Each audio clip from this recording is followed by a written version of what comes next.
Hello दोस्तों, कैसे हैं आप सभी? आई नो अच्छे ही होंगे। तो दोस्तों, मैं काफ़ी दिनों के बाद आप लोग के बीच उपस्थित हुई हूँ। आप सोच रहे होंगे कि मैम कहाँ चली गई, बीच में कहाँ गायब हो गई। तो दोस्तों, मैं आप लोग को बताना चाहती हूँ कि मेरी थोड़ी तबीयत खराब हो गई थी, इसलिए मैं आप लोग के बीच उपस्थित नहीं हो पा रही थी। मैं बिल्कुल फिट हूँ, बिल्कुल फाइन हूँ और मुझे कोई दिक्कत नहीं है। तो दोस्तों, आज का जो टॉपिक है जिसके बारे में आप बताने वाली हूँ, वो डेंगू के बारे में बताने वाली हूँ। डेंगू बुखार क्या है, ये कैसे होता है, इसके लक्षण क्या है, डेंगू बुखार से बचने के लिए हमें क्या क्या करना चाहिए और डेंगू बुखार से बचने के लिए हमें क्या क्या खाना चाहिए, डेंगू बुखार में हमें कौन कौन से टेस्ट करवाने चाहिए। तो इसके बारे में मैं आप लोग को आज जानकारी देना चाहती हूँ। तो दोस्तों, मैं डॉक्टर अनीता।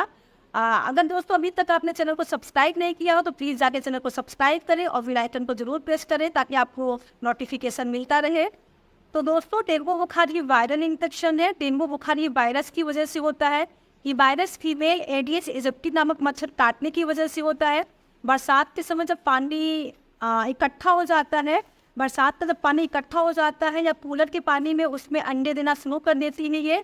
और जो उनके लार्वा है वो मच्छर में कन्वर्ट हो जाते हैं। ये ज़्यादातर स्वच्छ पानी में अंडे देना शुरू कर देती है और जुलाई से लेके अक्टूबर नवंबर तक ये रहते हैं।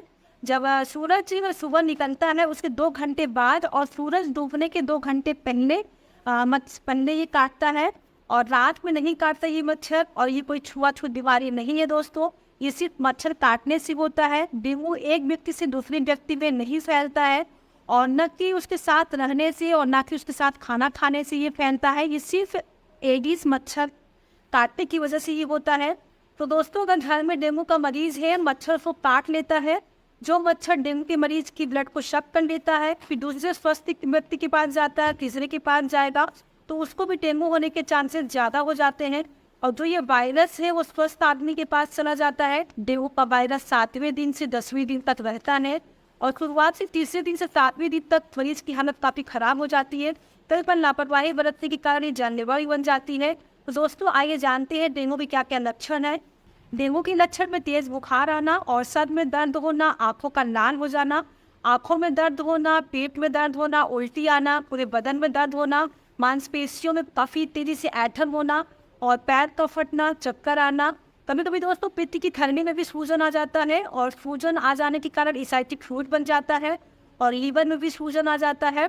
और इसके अलावा थोड़े गंभीर लक्षण ये है कि नाक से खून आ जाता है, मसूड़े से भी खून आ जाता है और जो ब्लड प्रेशर है वो काफ़ी लो हो जाता है। तो दोस्तों, आप जानते हैं कि डेंगू के बुखार में प्लेटलेट्स यानी ब्लड में कम हो जाती है और प्लेटलेट का जो मुख्य रोल होता है वो शरीर में ये होता है ब्लड का बहाव होने लगे इसको रोकना। और ब्लड क्लॉटिंग में प्लेटलेट सेल का काम होता है। अगर प्लेटलेट सेल की संख्या बहुत कम हो जाए तब आपके शरीर में कहीं न कहीं से ब्लीडिंग स्टार्ट हो जाती है, ब्लीडिंग हो सकती है। और प्लेटलेट का जो फॉर्मेशन होता है वो बोन मैरो से होता है। जो डेंगू का वायरस है वो प्लेटलेट में जाके चिपक जाता है और प्लेटलेट को बढ़ने नहीं देता है। यदि आपके शरीर में प्लेटलेट काउंट की संख्या 20,000 से कम हो जाती है तब आप ब्लड बैंक से प्लेटलेट को चढ़वा सकते हैं। जैसे जैसे हमारे शरीर में डेंगू का प्रकोप कम होने लगता है वैसे वैसे प्लेटलेट अपने आप बढ़ने लगता है। तो दोस्तों, डेंगू बुखार से बचने के लिए हमें क्या करना चाहिए? तो डेंगू बुखार से बचने के लिए सबसे पहले हमें मच्छरदानी का प्रयोग करना चाहिए और फुल आस्तीन का कपड़ा पहनना चाहिए और संक्रमित मच्छरों से बचना चाहिए। दोस्तों, डेंगू बुखार से बचने के लिए हमें क्या क्या खाना चाहिए?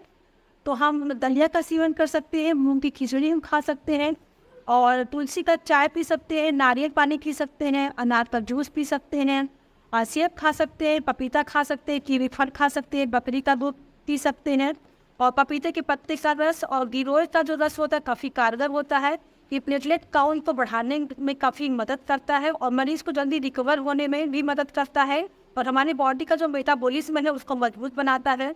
और दोस्तों, डेंगू में जो हमारे स्किन पे है वो कभी कभी रेड कलर के रेसेस भी पड़ जाते हैं और ईचिंग वाले रेसेस ये होते हैं। कुछ मेडिसिन देने पे बाद में सही हो जाता है। तो डेंगू में कौन कौन से हमें टेस्ट करवाने चाहिए? तो सबसे पहले हमें प्लेटलेट काउंट करवाना चाहिए और अगर आप सीबीसी करवाते हैं तो उसमें आपको सब कुछ पता चल जाएगा। और उसके अलावा एलएफटी करवाना चाहिए। एलएफटी में आपका एसजीओटी एसजीपीटी कितना बढ़ा हुआ है क्योंकि लीवर पे भी अटैक करता है डेंगू का जो फीवर है, डेंगू का जो बुखार है। और उसके अलावा दोस्तों, डेंगू NS1 और आईजीएम भी टेस्ट करवाना चाहिए। तो दोस्तों, NS1 एंटीजन और आईजीएम एंटीबॉडी, आईजी एंटीबॉडी का क्या मतलब होता है?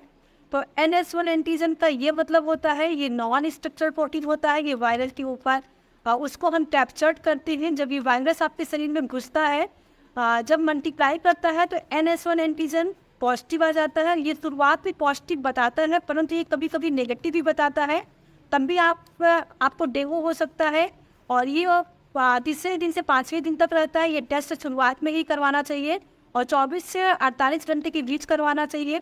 पॉजिटिव ज़्यादा होते हैं इस समय।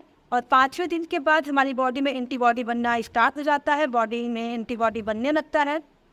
बाकी जो 2 टेस्ट है वो एंटीबॉडीज़ टेस्ट को बताता है, आईजीएम एंटीबॉडीज़, और दूसरा जो है आईजीजी एंटीबॉडीज़।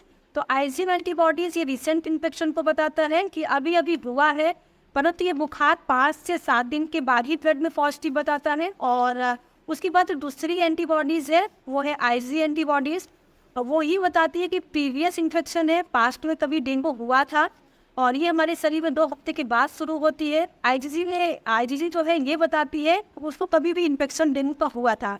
तो दोस्तों इस वीडियो को शुरू से अंत तक ज़रूर देखिए और लोगों के पास भी शेयर करिए ताकि उन लोगों को भी नॉलेज मिले। और खुद को सेफ रखिए और अपनी फैमिली को भी सेफ रखिए, मच्छरों से बचाइए। और फिर आप लोगों से नेक्स्ट वीडियो में मुलाकात होती है। तब तक के लिए बाय बाय दोस्तों, नमस्ते।